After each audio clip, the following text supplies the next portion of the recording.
the short talk that we held on infobesity on the 27th of January, we wanted to follow up with each of the panelists to get their thoughts on the key themes and topics that they took out of the short talk and the discussion that we had. So first of all, I'll pass over to Tom. Thank you, Nikki.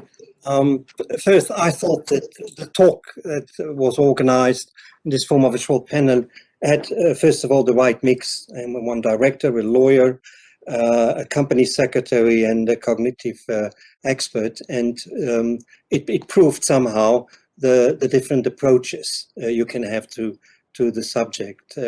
Having had the lawyer's hat, I could not but get past what one finds very often, and that is that the law is not very helpful.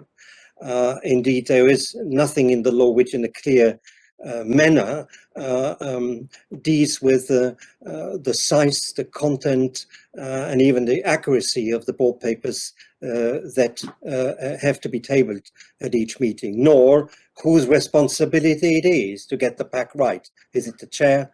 Is it the company secretary? Is it management? Or maybe somebody else like an admin agent? The other thing I found interesting is that it was quite an impressive number of participants that dialed into the webinar, and over the course of presentations by others, I noted that we didn't lose many, which I think proved that the subject matter was interesting. And finally, I'd like to perhaps conclude by saying that I was struck as well by some of the results of the polls. And I think the committee which organized this meeting could get itself into these polls for further meetings or further webinars. So from my perspective, our discussion just highlights the crucial role of a company secretary acting as an advisor. We have, as a COSEC, a pivotal role in the sense that we know exactly what are the expectations of the board members in terms of information that they need to receive in order to take appropriate decisions. Because with time, we have also built a stronger relationship, but also personal relationship with each board member. We know exactly what they would like to receive in terms of information. We know their level of knowledge, and we know also any potential gap. This is also the reason why when we read and we go through the board pack and we see that there is some really technical information, that our role is also to advise the chairman to invite some experts in order to assist the board member with this technical knowledge. We are in the position also to educate the management in terms of the quantity information and quality information. It is also the responsibility of the management to make sure that what they distribute to the board member is essential information and in quality. It's not fair just to distribute 600 pages of information where essential information are completely deleted.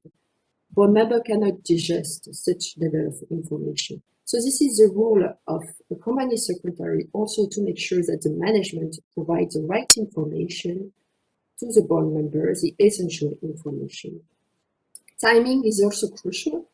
As Tom has explained, it's a question of responsibility. So all information contained in the board pack is supposed to be known by the board members, so they cannot basically say that they are not aware. So, but in order to digest all this information, they need to receive the board pack well in advance. It allows them to review, to ask questions if it's necessary, and also, as I said, sometimes to request some invited, like lawyers or experts.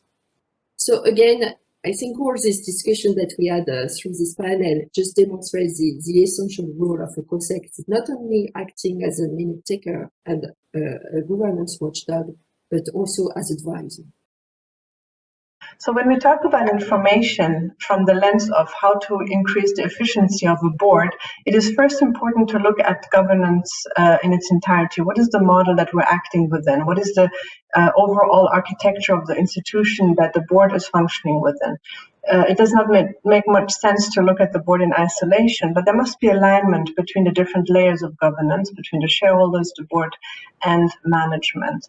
So when we think about the overall logic, then how can a board member today assess information in a way that enhances performance, adds value, and not just look at facts and figures that are served for a specific board meeting 2, 3, 4 times a year. It becomes an ongoing concern, something that you have to have on your mind as a board member constantly. What are the key issues that the institution is reflecting about?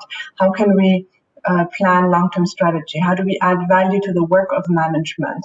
And most importantly, one key issue that I have identified is that there's often an information gap between the board and management, and that it is important to understand how to bridge that information gap, especially given the very important role that the board actually has. Again, long-term strategy, the financials, compliance, these are important key responsibilities that boards today have, where they also have a certain responsibility and liability. So it becomes increasingly more important for a board member to think critically about information.